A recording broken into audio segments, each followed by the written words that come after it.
Welcome back to Close Up, and let's cut right to the chase and jump into some of the analysis of the fascinating dynamics we're seeing right now in statewide races and with the conflict in the Middle East carrying the potential to take the midterms in all kinds of different directions.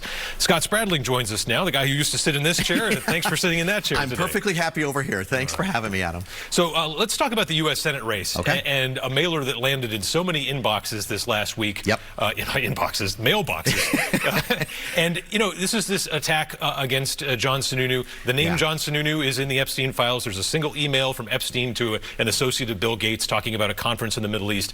He says John Sununu has good stories. Yeah. This is taking it in a much darker direction. You're right. What's been the reaction that you've heard from Republicans and other independents who've received this mailer? I think surprise and disgust, I think, is the initial reaction that I'm hearing from fellow Republicans who've seen this. $130,000 on a mailer is a lot of money to spend on a mailer. This group, this PAC, wanted to make sure that Republicans in New Hampshire saw this thing. And to your point, we've all been following this narrative reasonably closely. This isn't something that we're not paying attention to. The Epstein files is really saturating the conversation. The reality is Johnny Sununu has already said, I've never met the man, I've never spent time with him, he's not talking about me. Now, you stop the conversation there, because it might be talking about his dad, but even then it doesn't make a lot of clarity. So this feels like a desperate maneuver to try to bring John Sununu's numbers down. And look, we've seen the polls. We've seen what the primary matchup is, and Scott Brown is way behind. So it's being received as a desperate attempt.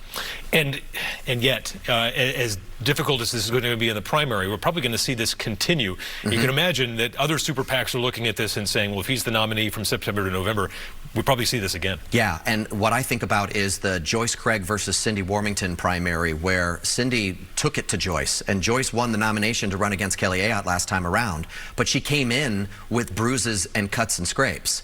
This primary between Scott Brown and Johnny Sununu threatens to create the same type of problem for Sununu, who otherwise is already dealing with potentially a tide of a blue wave for this midterm election cycle, but he's an otherwise strong and articulate candidate, and on a level playing field, this is a heck of a fight. This could be a real problem for him in the general election. Yeah, those polls right now, we had one from St. Anselm College Survey Center, Emerson College, even closer between Pappas and Sununu in that hypothetical matchup. Right, and it really shows the relative strength of both candidates, but really of John Sununu, because if you buy into this idea that there is a lot of momentum for Democrats right now, given current events, given the landscape and what we're seeing, and I think that's a fair assessment, for him to be that close to Pappas speaks to his strength, and a battle with Scott Brown with these kinds of tactics will only drive up Sununu's negatives. It won't mean Scott Brown wins the primary. I don't see a scenario of that happening, at least not right now, but it will not help Sununu in the stretch run. All of these dynamics at play, and we have now war in the Middle East, right? Yes. And whatever's going to happen in Iran, and things can develop quickly,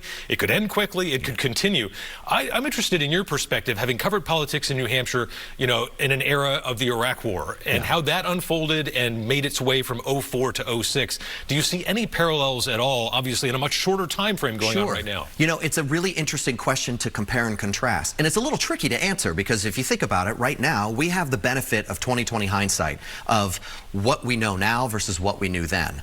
There's a key and critical difference between that scenario back in 03 and what we face right now, and that is the president, in the wake of 9/11, went to the country through a State of the Union address and described an axis of evil that included Iraq and talked about weapons of mass destruction. Presentations were made to the UN making the case for some type of military conflict. So it didn't just sort of like pop up out of nowhere and all of a sudden it's happening. There was clarity of purpose versus right now, where I don't think that President Trump has made an argument that creates a clarity of purpose. And I would only point to different members of his own administration that are giving different answers and reasons for why we're doing what we're doing. And the poll numbers are clearly showing a very strong level of opposition to this military effort right now versus back in 2003, where the public was largely behind the president. Yeah, and explain the justification, even if some of that ended up being faulty and proven wrong in the end. Right. Making that case built years worth of support in. It certainly did. Whereas if you don't do that, you've got a much shorter least with the public. That's right. And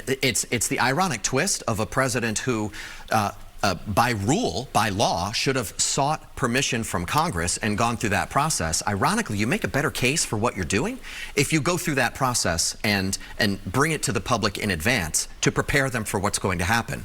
Now he's dealing with more questions as we watch what we're looking for with solutions and answers. And this is a murky mess. We're watching the Strait of Hormuz. We're watching whether boots will be on the ground. We still don't even have clarity of how much longer this is going to go. And those are mixed messages. None of that helps. And when you start trickling into midterm environment and atmosphere, that makes it even harder for Republicans. As we start to wrap up here, another historical perspective I'm interested in, income tax wars are back. It's like another Star Wars sequel or something like that. You know, Andrew Volinsky's back again. You watched this unfold in 2002. You know, obviously there's no hard proposal on the table in the legislature this time around, but how can this play into what's going to go on in November? So it lights a fire for Republicans and gives them a great red meat conversation to say, see, if you vote Democrat, this is what you're going to get. So they can simplify and clarify the conversation, even though right now a minority of Democrats supports having this conversation. It makes it for a slightly more perilous pathway. However, there is a conversation that Andy Volinsky is trying to have, which is, can we just sort of talk about our overall tax burden and what this might look like? Pitching the hypotheticals, if you will. I'll be interested to see if there's an appetite for that at all. It seems like, if you go by polls, doesn't look like there is one, but he's going to keep trying. God bless him. And yet, 2002, right? Jeanne Shaheen loses that Senate race in part because there was a pro-income tax, pro-sales tax. Sales tax. Pro-sales tax candidate on the ballot for governor. So it can have an impact. It definitely can. And also don't forget that as part of a solution to the school funding problem more than 2 decades ago, Governor Shaheen pitched a sales tax. So you're right. It was an income tax candidate on the governor on the ballot, but that was Mark Fernald. The sales tax was something she had as an arsenal to push out to try to solve school funding and take pressure off property taxes. So I guess it all depends on how the conversation happens. And if Volinsky is successful, it has to be because he is saying, what do we do to take the pressure off our property taxes? That's the opening way to have the conversation and look at a menu of items, but it's telegraphing the play to say, let's look at the income tax. All right, Scott Spradling, always great to have you here, and thanks so much for your perspective. Thanks, Adam. All right, we'll be right back with some news and notes. Stay with us.